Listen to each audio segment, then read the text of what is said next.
Les vacances d'été 2018 s'installent. Quelles sont les opportunités actions du moment? Qu'est-ce que vous pouvez faire en bourse quand les marchés ralentissent dans cette période habituelle de l'année? Et quelles sont mes recommandations boursières pour les semaines qui arrivent? Alors c'est ce qu'on va voir en détail dans cette nouvelle vidéo de suivi hebdo des marchés boursiers. Cette vidéo, je vous le rappelle, c'est un extrait seulement de la version complète du suivi hebdo qui est réservé aux membres premium de ma formation exclusive Gagner en bourse simplement.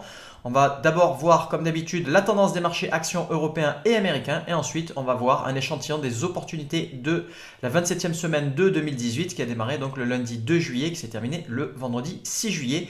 Comme d'habitude pour vous montrer l'efficacité redoutable de ma méthode, je vous renvoie sur la vidéo cette semaine sur le bilan du mois de juin. Mais juste avant, cliquez sur le bouton s'abonner pour rejoindre les autres traders gagnants abonnés à la chaîne YouTube Bourse Ensemble et pour pouvoir recevoir les prochaines vidéos.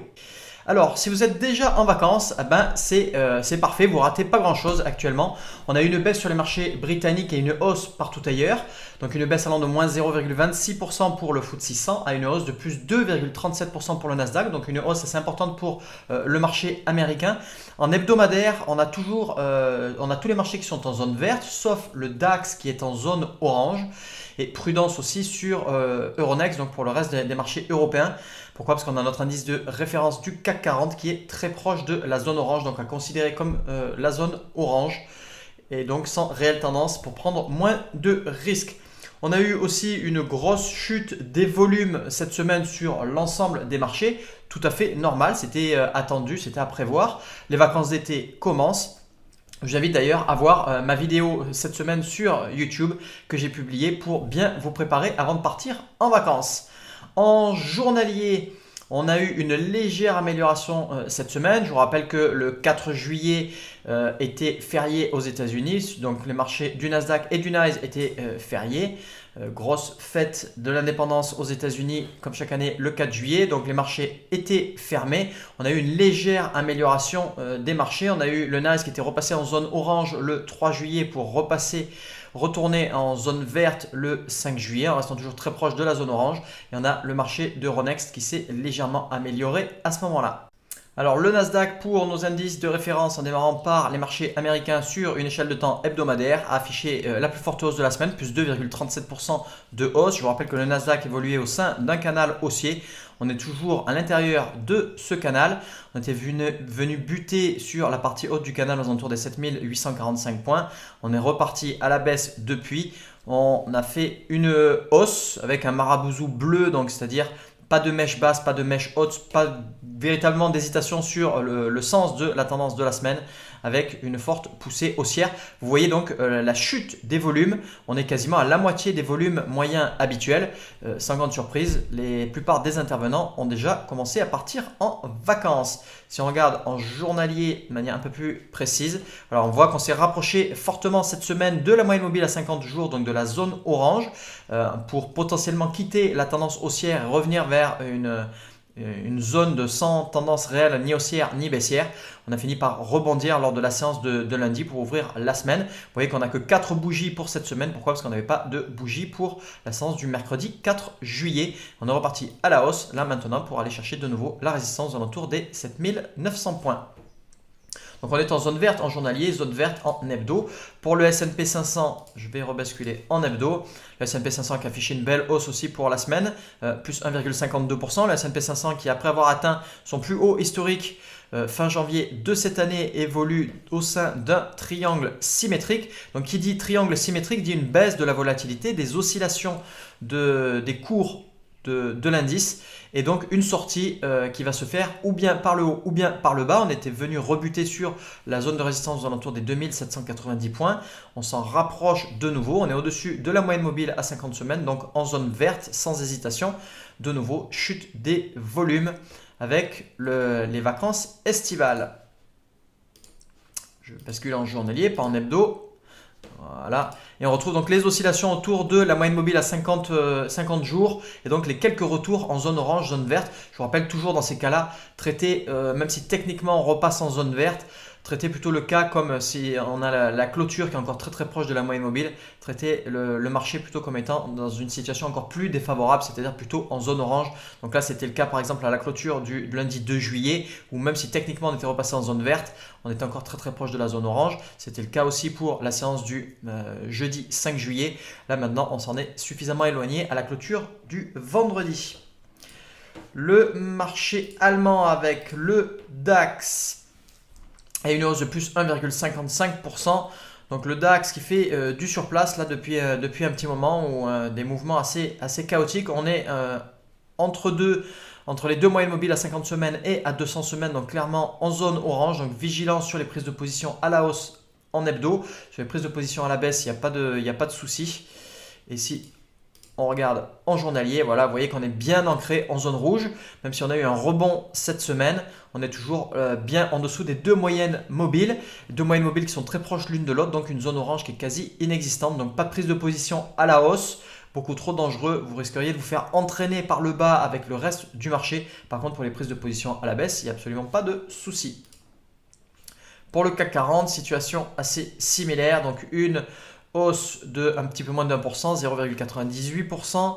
Le CAC 40 qui évolue dans une configuration un petit peu plus stable, plus propre que le DAX, donc au sein d'un canal baissier. On a démarré la semaine sur le bas du canal, on repart à la hausse vers la partie haute du canal et une résistance qui se situe aux alentours des 5450 points. On vient tout juste de repasser en zone verte, on est très proche de la moyenne mobile à 50 semaines. Soyez un petit peu plus strict dans vos choix et considérez plutôt le marché comme étant en zone orange, c'est-à-dire sans réelle tendance et donc un risque supplémentaire pour les prises de position à la hausse. On termine l'analyse des marchés avec le FTSE 600, notre indice de référence pour le FTSE 600 et la seule baisse de la semaine, une baisse assez limitée quand même, moins 0,26%. On était venu buter sur une résistance aux alentours des 90 points. On repart à la baisse maintenant au sein de notre évolution sur ce canal haussier pour aller chercher le support aux alentours des 80 points. Au niveau des opportunités, je vous rappelle qu'on est toujours entre deux périodes d'annonce de résultats trimestriels aux États-Unis, donc entre le résultat du premier trimestre et du deuxième trimestre. Et en plus, on a les vacances d'été qui viennent d'attaquer. Tout se calme avant de relancer probablement la machine un petit peu plus aux alentours de mi-juillet, d'ici une semaine et demie. On va voir les annonces de résultats trimestriels du deuxième trimestre aux États-Unis, mais une fois de plus, on est en pleine période estivale et donc il ne va pas falloir s'attendre à des miracles. On n'a pas eu grand chose cette semaine à se mettre sous la dent. Et les screeners ont été particulièrement moins productifs. Une fois de plus, c'est normal et c'est plutôt pas mal. Ça permet de faire un break et d'avoir une routine journalière et hebdomadaire qui est sérieusement allégée. Toujours pour les hausses, le titre MVO sur le NYSE.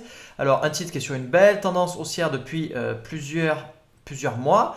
À chaque fois qu'on a eu des reprises à la hausse avec des accélérations, tout le comportement s'est plutôt bien passé. On a eu une annonce de résultats trimestriel pour le premier trimestre de 2001 qui a eu lieu le 10 mai, que j'ai matérialisé ici par la ligne verticale rose. Et depuis, on a une consolidation. Alors une petite figure forme de triangle symétrique, beau comportement par le passé. C'est probablement ce qu'il y avait de mieux à la hausse cette semaine, donc suite à la tempête qui nous a été retournée vendredi 6 juillet. Toujours pour les hausses, c'est un scénario assez similaire avec le titre plus PLUS sur le LSE. Dézoome un peu plus. Voilà, donc un titre qui est sur une grosse tendance haussière amorcée depuis décembre 2016. On était pour repasser de la zone rouge à la zone orange puis la zone verte. On a eu quelques consolidations et des reprises de la hausse. C'est exactement ce qui s'est produit aussi là sur ces dernières semaines. Une consolidation, un calme plat sous forme de triangle haussier, donc une résistance horizontale et un support haussier. Une jolie baisse des volumes pendant la matérialisation du calme plat. Une très belle tempête qui intervient par la suite le lundi 2 juillet. C'était suite à une annonce de résultats semestriels pour l'année 2018. Donc deuxième belle opportunité à la hausse de la semaine. C'était à peu près les deux seuls cette semaine malheureusement. Dernier titre pour les baisses, c'est le titre Riot, donc R-I-O-T. Donc c'est Riot Blockchain Incorporated sur le Nasdaq. Alors vous voyez la forte volatilité sur ce genre de titre. D'accord, un titre qui fait du surplace jusqu'en septembre 2017, une grosse accélération à la hausse, puis du surplace de nouveau, un énorme pic jusqu'en décembre 2017. Grosse dégringolade derrière et on fait du surplace depuis. Et maintenant, on est reparti sur une accélération à la baisse. Je vais recadrer mon graphique. Voilà, donc un joli triangle baissier, support horizontal, résistance baissière et une accélération à la baisse et un signal avec signal à la baisse le vendredi 6 juillet. Une publication de résultats trimestriels pour le premier trimestre qui avait eu lieu le 17 mai ici à la clôture des marchés, donc d'où la forte volatilité le 17 et le 18 mai, donc belle opportunité à la baisse.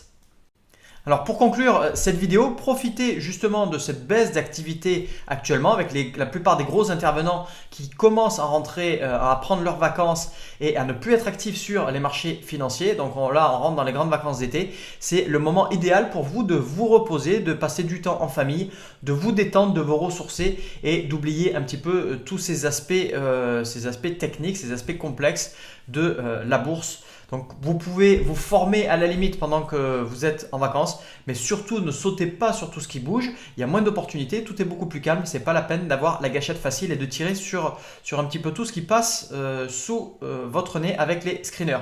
Donc profitez-en pour vous déconnecter complètement si vous êtes parti en vacances et évitez au maximum de faire du trading à ce moment-là. Voilà, merci d'avoir regardé cette vidéo en entier. Cliquez sur le bouton like juste en dessous et abonnez-vous à la chaîne YouTube Bourse Ensemble pour ne pas rater les prochaines vidéos.